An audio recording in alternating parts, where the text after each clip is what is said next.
Hey, what's up everybody? Brooke here. I hope wherever you are in the world today is treating you well. So it's Wednesday, it's around like 10:35-ish in the morning. And I wanted to pop on here really quick and make a video. First things first, I'm using my iPhone to make this video, and I have a scratch on the lens, literally right in the middle of the lens, but I'm not dealing with like getting a new phone because I have my light phone. But anyway, so I'm just making this rock. So apologies, I know it's kind of annoying if you're a visual person and actually watch the video. But there's not much aesthetics here because I'm literally at work, so there's that. But anyway, with that said, I wanted to talk about a topic really quick. I have about like 15 minutes, and it was something that I was literally just talking about with a coworker of mine. And it's about how there are few industries that are going to possibly survive the AI takeover. Now, AI takeover sounds very conspiratorial. I am big into all that, but I will say this, that it's not a conspiracy. Like, artificial intelligence is literally taking over jobs that people had 10, 15, 20, 30 years ago. So I'm not to say that, like, you know, we're gonna have full-fledged robots in our house doing chores, which I would sign up for that, to be honest with you. But it's not like it's gonna take over everything yet. But I do believe that there are major industries that are at a severe threat of just being completely wiped out, from like ChatGPT and all of these different, you know, artificial intelligence software agencies, conglomerates, corporations, companies, whatever, right? So my coworker and I were talking about being in the field, right? Like, a lot of people don't want to do skilled labor. And honestly, like, if you would have asked me, you know, 15 years ago, even though I've learned to weld at a young age, I was always kind of like, yeah, I don't really know, you know, is it something I ever want to do for a career, whatever. I know you can make good money at this, that, and the third, but after having my kids, it kind of segued. But now being at 37 or almost 37, I'm not going to age myself, I still have 3 months, but being 36 and you know, seeing what's out there, right? Seeing the benefits you get from being in a union, specifically being in skilled labor, there's a lot of perks, you know. And there is one thing that I feel like is a huge sword in its arsenal, and that is the fact that you're not going to have Siri, you know, change out toilet flanges, switch out sinks, you know, like you weld something. Like, it's just, I mean, AI can weld certain things if it's programmed, but it's not like fabrication, right? It's not custom fabrication. And a really good point is, before I got into the union, I was working at this small machine shop. It was like a backyard machine shop. And it was very old school.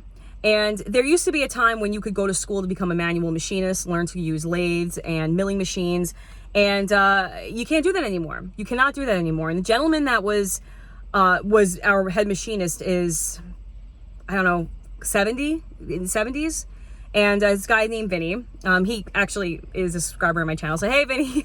But he's a fantastic craftsman. This guy can make anything. If you don't know a lot about machining, literally just look at a piece of steel and this guy can fabricate anything. The guy is a total like artisan with his hands.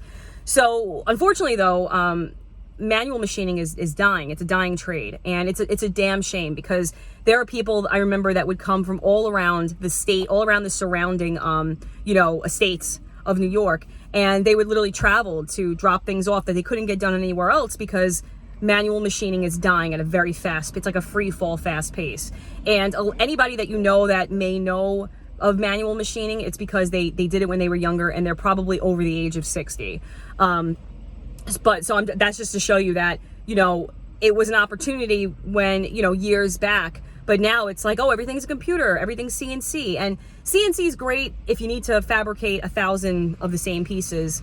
But when it comes to custom, when you have, you know, an old machine, let's say, that's been out of production for 50 years, and you need a piston repaired, and they don't sell the piston, and, you know, there's a whole thing, right? They can literally fabricate a piston for you, create the piston for you.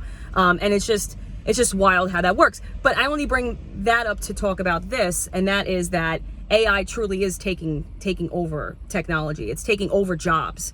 It's taking over literal careers. I was reading on Reddit, which, whatever, but I was reading on Reddit about people who like they draft for a living, or they'll like do revisions and things like that. And this one guy was like, oh, he's like, I celebrated my 15-year anniversary by getting laid off because they're using artificial intelligence to save money, So it's like, it's just crazy. And it's not to say like, don't go to school, don't do white collar work, nothing like that, because nobody has a timeline of when this stuff will happen. But I will say that ChatGPT wasn't even a thing 3 years ago, and now it's like huge. You know what I mean? I know of people personally that use it for, writing essays, that use it for all different things. And even for my research, when I was doing research into my blog, and just looking up topics and things like that, I used ChatGPT because I was like, let me see this. And it's weird, man. It's great. It's not to say that you shouldn't like grow, right? We shouldn't grow as a society, but I will say that it's a lot. It's heavy. It's heavy stuff. You know what I mean? I will say that if it's going to replace the livelihood of people, is it worth it? You know what I'm saying? But one thing I do believe is that there's industries that it won't affect, like it will affect others. And one of those being the skilled labor trades. Carpenters, steam fitters, specifically plumbers, electricians. You need skilled technicians to be able to diagnose a problem, solve a problem, fix a problem, all that, right? Like, go in there, repipe out a bathroom, hospital, med gas. There's so many things. There's literally like, there's so many things. And I always get comments because I leave trades out. There's many trades. You have the masonry trades, you have the roofing trades, you have the electricians, plumbers, steam fitters, and pipe fitters. You have like so many. I'm leaving it out because I'm trying to think now. And now that an insulators union, or not even just union, you have the insulators. You have so many people, fire stopping. All these are important, and all of them are needed, and all of them are not going to be easily replaced. So this is a kind of a long-winded, video about the fact that like I truly believe that if you want to have true job security, pick up a tool bag. You know what I'm saying? Pick up a hammer, learn a skill, do something that a computer won't be able to easily replace you. Now, of course, 50 years down the road, let's say we have literal androids walking around. You know what I'm saying? Like, let's say like we're living amongst a society, not 50 years, but you know what I'm saying? Maybe 200 years, whatever, right? We're living amongst a society of people that you can't tell if they're a robot or not. Like now you're in, tricky territory. It's definitely going to be way sooner than that. Not to get on my conspiracy theory train, but it's a conversation. It's a conversation. But I will say that, people sleep on the trades. Like, oh, it's a dirty job. Oh, it's this. Oh, it's that. But guess what? You get paid. A skill set that's not easily duplicated by a robot. And you can take your skill set anywhere in the world. If you look at videos, and I'm putting myself on blast, if you look at my old videos, I've been involved in a lot of things in my life, and one of those being I had a podcast, I used to do all these things, whatever. I used to have like a very clean cut job being a diaper service. I had people that, I had employees that washed diapers, things like that. And it's very humbling that I went into that business, learned all about the laundry business, and then I came out. And now I'm literally learning all about the plumbing business. But you want to become a valuable human being.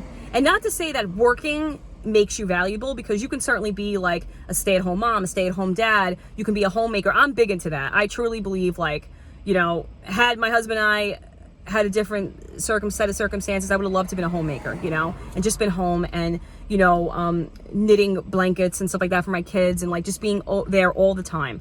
But I didn't have that. I didn't have that pathway, even though I was very present with my kids when they were little, and I had my own business, which is why I started it, whatever. But where am I going with that? It's not to say that all isn't valuable, but when it comes to the workplace, when it comes to making money, when it comes to, selling yourself, having these skills, having this skill set is very, very important. Even if, let's say, you're in the medical field, right? Like, and you're a nurse, or you're this, or you're that. Like, it's important. I remember I was watching this true crime video, this isn't a good example, but it just giving you an idea.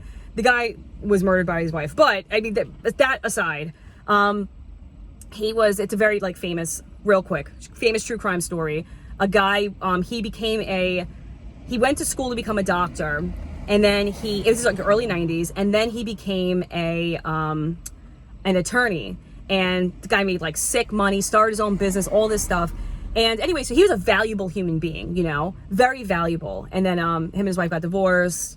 He married somebody else. She shot both of them when they were sleeping. I mean, it's a very big story, but I don't do true crime anymore. You know what I'm saying? We're out of that stage, Brooke. You know what I'm saying? I just want to use that as an example though. But he was an attorney and he was a lawyer. Same thing. He was an attorney and he was a doctor. And it's like impressive to me. You know what I'm saying? It's very impressive to me. Let me just see what time it is because, hold on one second. All right, I got like 5 minutes. Because he was able to make so much and become so much and do so much because he was a valuable person. Now that was taking the blue collar route, right? Like being, being in like a clean, like, desk field type of thing, right? But maybe not so much of a doctor. I think he was an attorney. He became a doctor and then became an attorney because he was doing medical malpractice stuff, representing patients like that. So he had a real good idea of what was happening. But anyway, so like, I'm only saying that to say this, the fact that I was a pizza maker when I was in high school. I have all these different things. And the more that you learn, the more you're able to sell yourself, right? So like, I'm cemented into the fact that I'm a tradeswoman. I'd love to have my own business one day. And, because everybody needs plumbing. They just need plumbing. They need plumbing.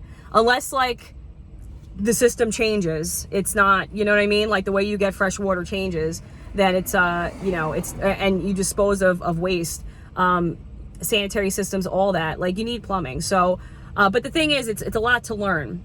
And I will say though, it's worth learning. So maybe plumbing's not your thing, and maybe you are someone that's like, you know what, I want to get out of my freaking desk job. I want to stop working for Geico, whatever insurance company, and I want to. I look awful. I want to make money. I want to do things with my hands. Look into the trades. If you don't want to do that, look into the medical field, because there's very few fields that I do feel like will be able to absorb the blow that AI technology is going to be giving. The rollouts within the next couple of years is going to be outstanding, in my personal opinion.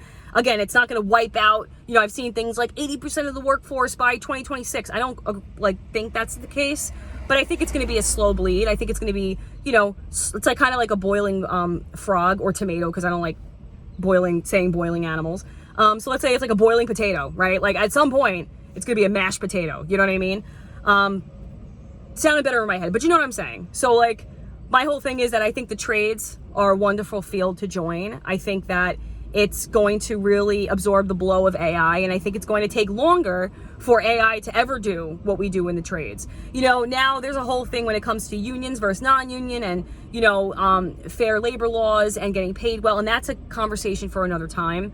I am very pro-union. I am very pro getting benefits from your employers, bargaining, collective bargaining agreements, all that. Not all unions are created the same, but I will say I'm a part of a great union. But anyway, with all that said, I'm gonna wrap this up in a nice, neat bow. I think that skilled labor there's a lot of people that are leaving skilled labor. They're retiring, things like that. They're not joining. There's a big gap. There's a big opportunity for people of any age to join the trades. Learn a trade, learn a skill that no one can take from you. Even like with welding, like I'm working with this gentleman now, and I can always learn stuff, specifically with stick welding, because I feel like I've stick welded before a million times, but I never really like poured myself into it, because I was like, I'm a TIG welder, right?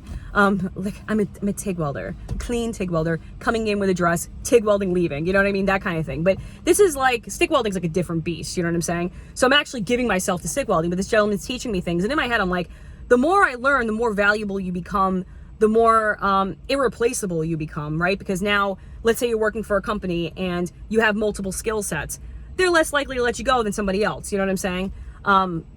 End goal being you want to do your own thing, but I'm just saying you can also work for a great company. I personally work for a great company now. Watch, I get laid off tomorrow, knock on wood. But anyway, I'm in the weeds. I just want to say, learn a skill. Learn how to make your own clothes. Learn how to knit. Learn how to crochet. Learn how to make art you can sell to people. Do things that require a skill, because skills need to come back in order to combat what's coming. Oh, I like that. Skills are needed to combat. I forgot it. Skills are what's needed to combat what's coming. I don't know. If I wrote that down, it would have sounded better. But anyway, I digress. I hope you're all having a wonderful day. I will check you back again on the next video. And if you have any questions, comments, criticisms, I'm sure, leave a comment in the comment section below and I will get back to you. Take care, friends.